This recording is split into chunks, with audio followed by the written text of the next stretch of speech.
where many are found searching for him. You know, church, I wish more people felt like David. And they knew that, as the song says, if I can just make it to Sunday morning. I can just make it to Sunday morning. Everything will be okay. Because for many of us, being in the house of God, that's where we find our comfort, where we find our peace, where we find our strength, and where we're rejuvenated for next week's trials and tribulations. You go to church to be encouraged, to be built up, to be lifted up, to be strengthened. Give me something to help me get through next week. That's it. All right. 7 days might not sound like a lot. But when you working and you dealing with kids and spouses and bills and house mortgage and Lord, it's a lot going on in life. Amen. But when you come to the house of God, when you're prepared to worship, to pray, to trust God. See, the house of God, it's where we can release our fears and our failures into the atmosphere. And when you release them into the atmosphere, God will snatch them up. He'll fix it. Amen. But you got to turn it over to God. You got to take your hands off of it. David understood. Right? David didn't say, Lord, send me some army men to fight. No, he didn't say that. David said, he started out already recognizing who was going to deliver. The Lord is my light and my salvation. He already said, I know you're going to work it out. He's claiming victory before the battle has even begun. Somebody didn't see that though. The battle hadn't even started yet. He says they've encamped. He didn't say they've attacked me yet. He said they getting ready. They posted up, waiting on me. But I'm already claiming the battle. Right now, I'm claiming victory right now. You know, but here's one of my favorite parts of the passage right here in that 6th stanza. He says, and now shall mine head be lifted up above mine enemies who are what? Round about me. You know, sometimes we get in situations in life and they can cause depression, self-esteem problem, issues, a lot of those things. But David said, the enemies are round about me. He says, but I'm not going to drop my head. He said, I'm going to lift my head up and hold it up high because of the God that's in me. You know, when we face some challenges in life, family, we must be prepared to continue blessing God the same way we blessed him before we fell into the enemy's traps. But if for any reason we find ourselves in the same position as David, be prepared. And if you're prepared, you may be surrounded, but you won't be defeated. Then the second kind of move David made was to pray. Look there, stanzas 7 through 9. It says, hear, O Lord, when I cry with my voice. Talked about that in Sunday school. Stay out of my sermon, preacher. When I cry with my voice, have mercy also upon me. Watch this. And answer me. Amen. How many of you truly pray? When you find yourself overwhelmed by life circumstances, I mean, pray. Look at the terminology David uses when he says, I cry with my voice. How many of you, when you pray for God to help you, it sounds like a crying and a pouring out of your spirit? Allow me to share with you the facts that there are 6 different types of prayers. Those who take notes, I know some people, when they listen to a message, they take notes. 6 different types of prayers just for your study. Number 1, the prayer of agreement. Matthew 18 and 19. Number 2, the prayer of faith. Mark 11, 24. Number 3, the prayer of consecration and dedication. Luke 22, 41 and 42. Number 4, the prayer of praise and worship. Philippians 4 and 6. Number 5, the prayer of intercession. Ephesians 1, 15 through 18. Then lastly, you have the prayer of binding and loosing. Matthew 18, 18 through 19. So no matter what you go through or stand in need of, if you pray any of these prayers for their particular purpose, God will surely hear you. Yes, sir. Now, I can't tell you how He going to answer. Yes, sir. Yes, That's not my understanding. Yeah. He says, searcheth not His understanding. Yes. I don't know what He's going to say. He might say, yes, no, wait, hold on. You not ready, you not worthy. I don't know what He may say. Yeah. But when you pray, you have to pray with a heart of gratitude. You know, and that's what David, no doubt, was hoping. He just wanted the Lord to hear his prayer. That's what he said. He said, Lord, he's not crying out. He said, Lord, have mercy upon me. He said, Lord, have mercy and answer me. Anybody just want the Lord to just hear you, just to know that He heard your prayer? And you waiting for Him to respond? Amen? And David slides on down that 9th stanza. He says, and then hide not thy face far from me. He says, I'm sorry, like I tell you, when thou saidest, seek ye my face, my heart said unto thee, thy face, Lord, will I seek. You told me to pray, Lord. I'm a prayer. David said, he said, you told me to seek you, now I'm seeking. He said, now I'm waiting to see your face. Yes, sir. I'm not going to physically see His face, because no man having seen His face shall live. But here David is facing what seems to be the toughest challenge in his life. It's nothing for the Lord, but seems to be the toughest for David. So David has chosen to do what we all should do whenever we find ourselves in a fight for our lives. Because here David is, he's in a fight for his life. He said they surrounded him, they came to eat his flesh. I mean, they came to kill him. But David stood still in the face of opposition. Let me ask you, family, has anybody here ever really prayed? I mean, pray like your life depended on God answering or not answering. Have you ever prayed where the tears were just streaming down your face so your pillow or your blanket was soaking wet? I'm talking about you prayed so long till you almost lost your voice. I'm talking about praying. I'm talking about praying so long you were on your knees so long till your knees start hurting. When you really, really need God to do something, you'll do that kind of prayer. Yes, sir. I'm not talking about that Jesus well kind of prayer. See, that's cute when you're 5. Yeah, but if you're over 13 or 14, you need to tell God more than Jesus will. Yes, sir. And you know the funny thing about that is a lot of people don't even know why He will. That's another sermon. I'll leave that alone. I know many people, they feel like the only time to pray is when they are in need. But every now and then, family, God just loves to hear us just say, thank you. That's it. You don't always have to say, give me, let me have.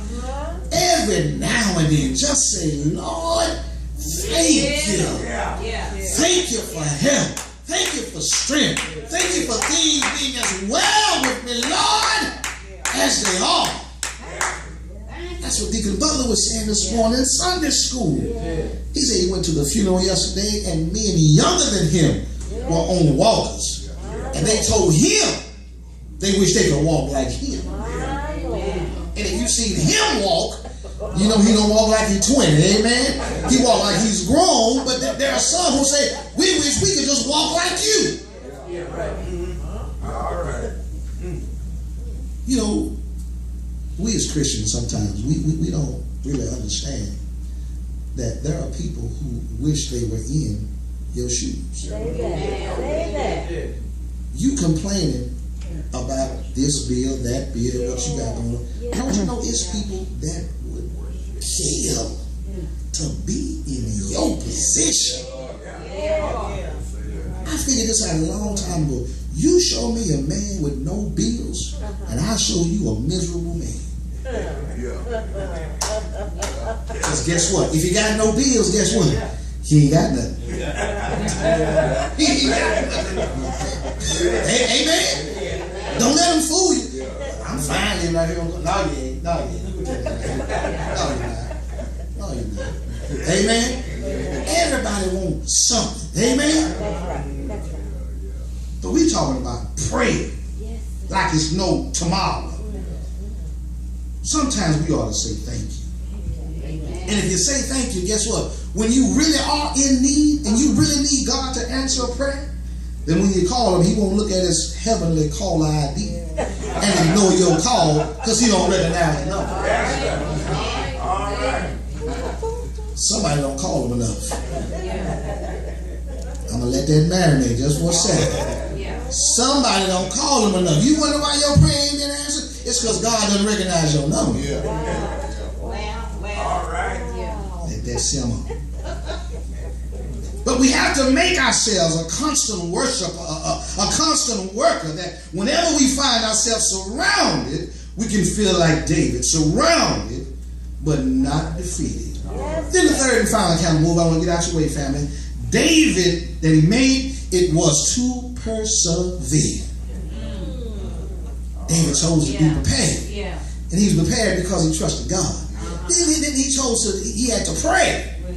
Was his counter move. But thirdly, he chose to persevere. Well, preacher, where do you see that? Come on down. 10 says, when my father and my mother forsake me, then the Lord will take me up. Persevere, persevere, persevere. From the Latin word perseverance, from the Hebrew word hypomone, both meaning to continue to pursue something in spite of obstacles, problems, or oppositions. You don't believe David had determined in his heart and his mind to persevere in his trust for God? Watch the text. It says there in that 10th stanza, when mom and daddy have done all they can do. If they ever forsake me, God will still be right there. David made a strong statement right there. He said, when mother and father forsake you, he said, God will still be there. That's some trust right there. That's some trust, brother. He knows his mom and daddy. He knows of God. You got that? Know his mom and daddy. He just knows of God. But he goes on. Comes down 11, talking about persevering. He says, teach me thy way, O Lord, and lead me in a plain path because of mine enemies. He says here, tell me what to do, Lord, and make it plain to me. That's what he's saying. Watch this. Because my enemies are waiting. You do know that your haters are waiting for you to fail. Oh, yeah. There's people waiting on you to fail. Yeah. Some of them live their lives waiting on you to fall so they can feel better about you.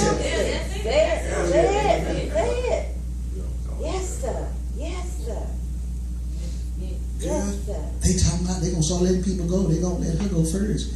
Good, I ain't like her no way. You don't know what she going through. You don't know what she need. She might need her job way more than you need yours. But you know, it was some David haters around too, I'm sure. Waiting on David to fail. But God had another plan for his life. Just like he does for all of ours. His desire for us, family, is always victory and never defeat. It's always for victory. But sometimes we try to get ahead of God and we create victory for ourselves. And instead of us creating victory for ourselves, we actually create defeat for ourselves.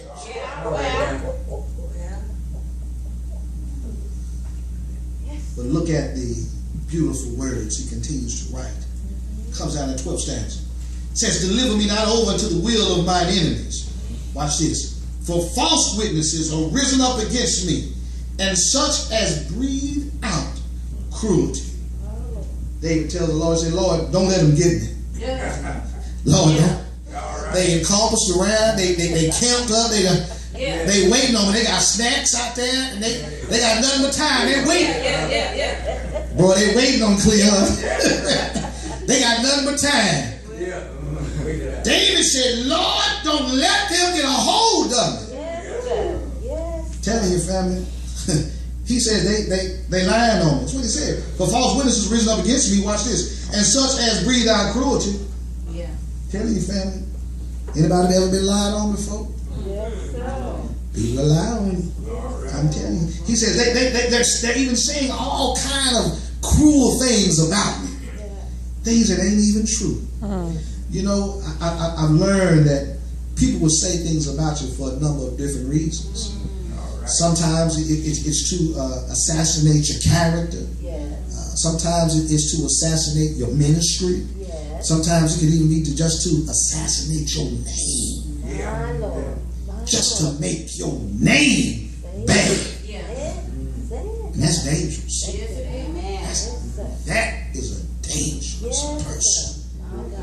David said they lying on me. They talking about me. He says, Lord, deliver me not over unto them. David knew he needed to persevere. Even in the midst of persecution, we can't give up, can't give out, and you can't give in. We have to keep on trusting and keep on living and keep on depending on my God. And it's these last two stanzas that totally sum up the whole message. It says there in that 13th stanza, he says, I had fainted. Remember, we talked about that fainting this morning in Sunday school. Stay out of my sermon, them heart. Yes. They shall mount up on wings as an eagle. Those that wait on the Lord. Yeah. Those that wait on the Lord. Mount up on wings as eagles. Run and not get weary. Walk and not faint. And earlier in the passage, it said the Lord never fainteth. And he giveth strength to those that faint. Amen. Here David is right here. Validating right there what we heard in Sunday school. David said, I had fainted, watch this, unless. So in other words, the contextual usage of the word had there, you change it to might. I might have fainted, except I had believed to see the goodness of the Lord when? In the land of the living. David said, I would have passed out from just the fear of all those enemies surrounding me. You do know what fear means, right? False evidence appearing real. Amen. False evidence appearing real. That's all fear is. But because David says, I trust in the true and living God, because I knew and know that he is a God who never sleeps nor slumbers, because I know that he is a God who takes care of his people, I knew he would show up while I was still yet alive. That's what he said.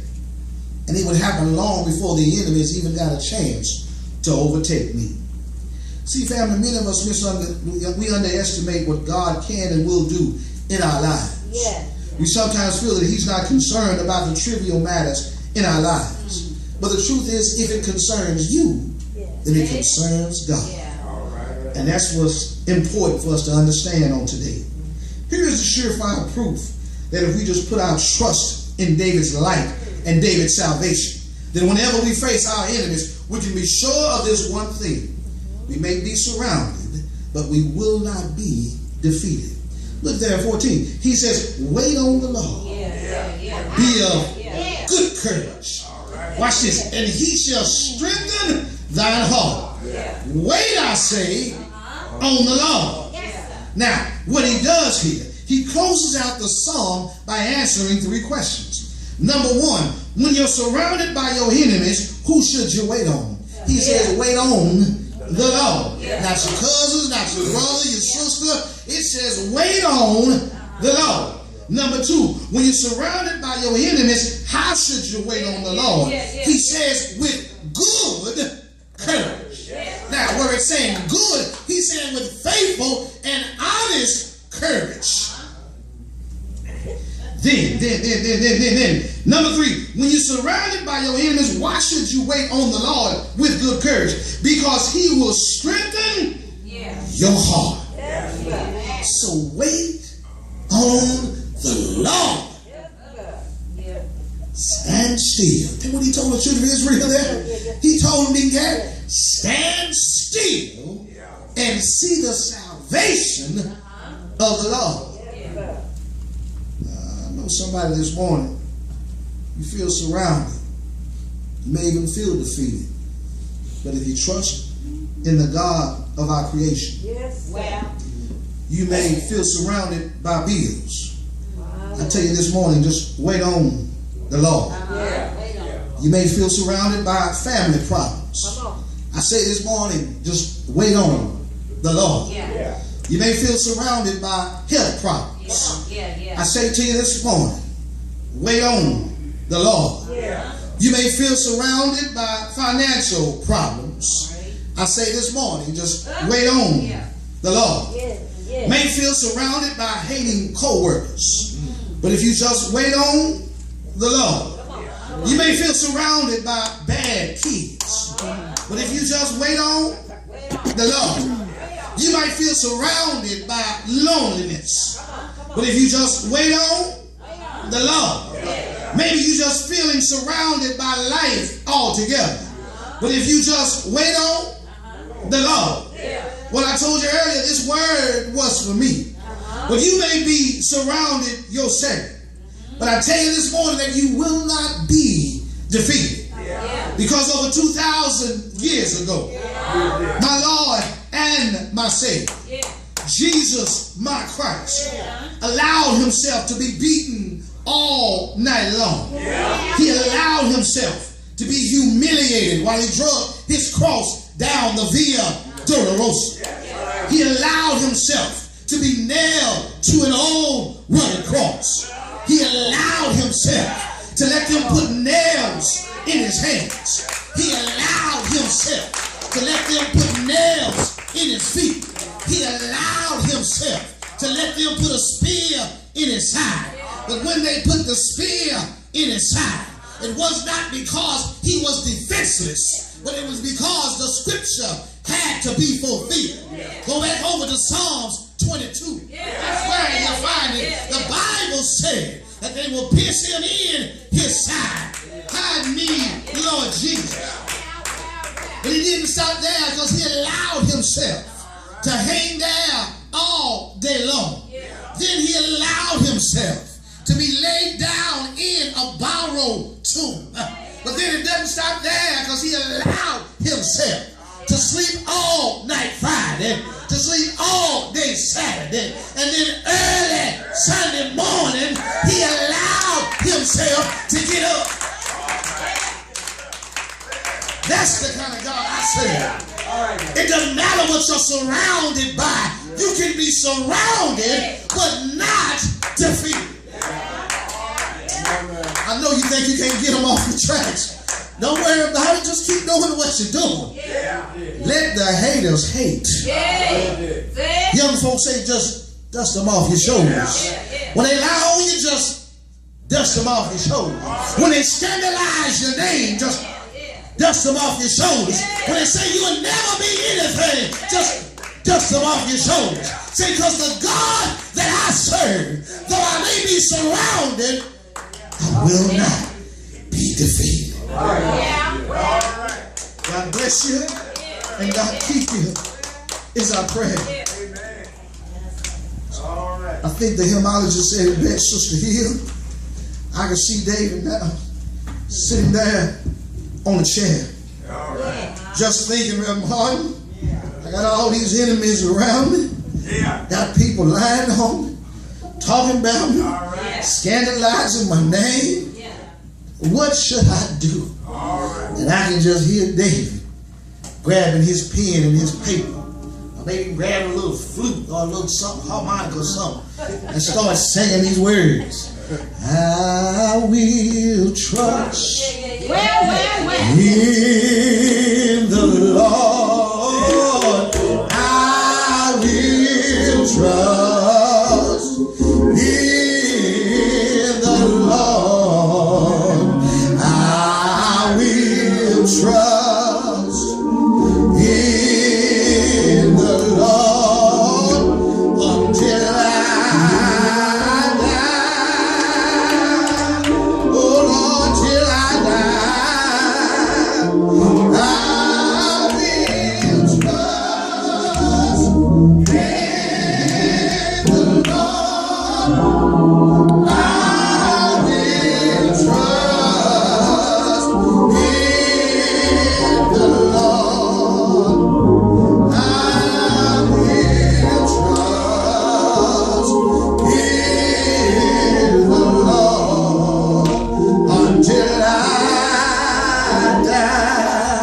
David probably really did write this song, Sister Hill. You know what else he said? I'm going to watch, fight, and pray. I'm going to watch, fight, and pray. I'm going to watch, fight, and pray until I die. Till I die. I'm going to watch, fight, and pray. I'm going to watch, fight, and pray. I'm going to watch, fight, and pray until I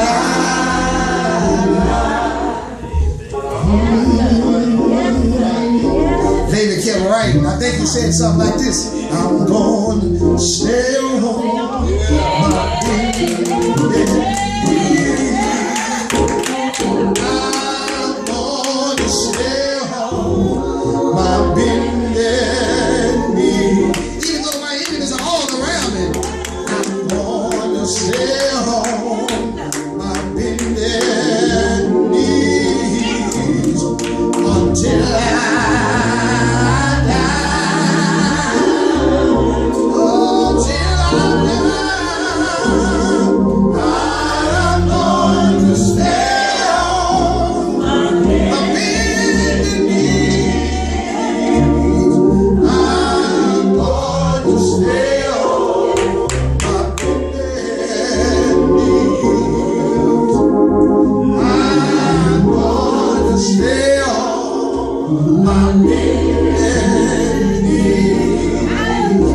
until I